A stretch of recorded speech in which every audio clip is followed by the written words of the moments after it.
Ready. Play.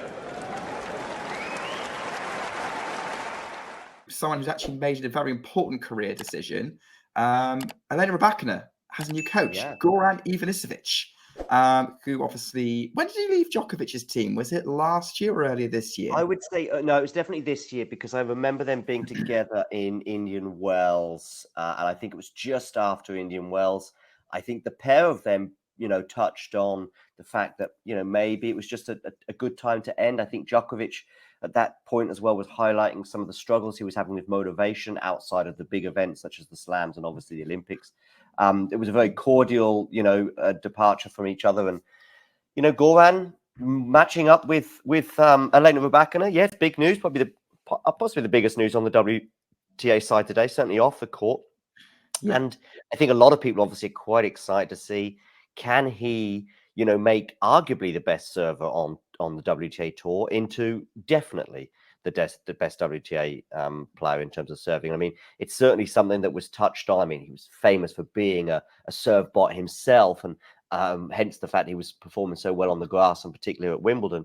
But also, the more important thing when it comes to coaching is people saw how he improved Novak's serve. Yeah, and that's the thing for me, is that's a good way of phrasing it. Arguably, his serve is definitely the best server, because it's amazing what Rybakina has achieved when she's only really been serving at 50-something% in matches, and she's still winning. That was a stat that started to me from the Wimbledon final where she beat Ons Jabeur. Mm-hmm.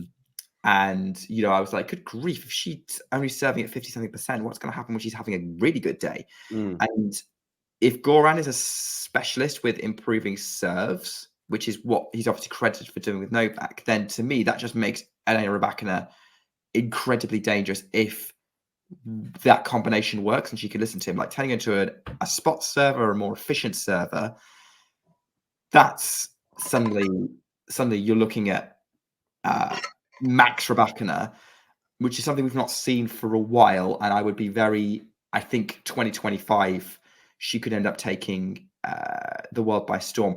I'd be interested to know whether she's been doing some work with Goran before this WTA finals, like Iga has with Win for Set. Obviously, it's just been announced. So Goran, or I think both of them said that it will start. They'll actually officially start during the off season. There may have been plenty of words exchanged, but in terms of physically working with each other, that will be during the off season. So we probably won't see the immediate boost. Come Australia, then you might see that. And depending on how sort of the openings of that part of the season goes, suddenly you're talking about Elena Rybakina being one of the favourites for Australian Open. So, I mean, if she wins the WTA finals and she wins in Brisbane like she did, was it Brisbane she won last year on the eve of Australia? Yeah, she won Brisbane, beat Sabalenka quite convincingly, I remember that.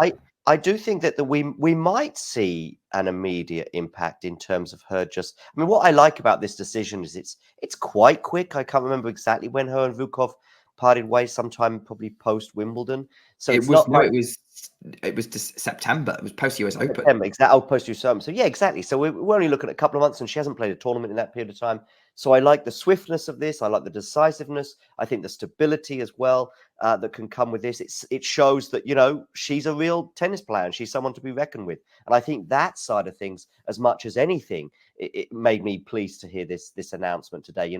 If she went another sort of 6 months, and many players do go long stretches without a coach, and we don't need to talk about Nick Kyrgios here, but many of them do go long stretches, and I think it just sort of adds to the doubts in terms of, are we going to see her featuring as a real force throughout the season, if you like? And I think we are going to be seeing her as often as she possibly can take to the court in 2025. And this announcement just sort of confirms, look, I'm not going anywhere. I'm here to come and win tournaments. Yeah. I mean, what do you think about this as a job for Goran? Does it make sense for him in terms of a coach? Because I wasn't sure maybe he would have seen like Novak Djokovic as like, hey, this is a one-off coach, a bit like Stefan Edberg was for Roger Federer. Like he's not coached anyone since. Boris Becker has, but that's kind of people from that era. Maybe there's people who've done like one and done consulting roles for former players. How do you see this being as a move for Goran? I mean, I think it makes sense. I don't think when him and Novak, said they were going their separate ways, I didn't get the impression that he was going to be away from the sport for a long time. You know, it wasn't like I want to leave the sport. The thing was with Edberg, how long was he with Federer for? 2 years, maybe? Couple of years, yeah. I think they parted ways after Federer's around about the time when Federer got injured in 2016 and needed to take time off. Yeah, it wasn't very long anyway. Whereas Goran was with Novak for, I think, since 2018, I will say, something like that. It was quite a while. I think it's a great move for Goran. It'll be another feather to his bow, particularly if she goes on to win titles. Whether he's with her for 1, 2, or 3 years, I don't know. I think it just makes sense for him. I mean, he seems to be excited to be back, and he says he's ready for a slight change of tack. Obviously, working on the WTA tour rather than the ATP tour. So. Yeah, and I think Goran will, even if whenever this sort of relationship comes to an end, I'm sure he'll be looking to continue as a coach. He's had a nice period of time off as well, 7, 8 months. So I'm sure his batteries are fully recharged. If you enjoyed this video, make sure you hit that like button. Don't forget to subscribe and click that notification bell so you don't miss out on all things tennis.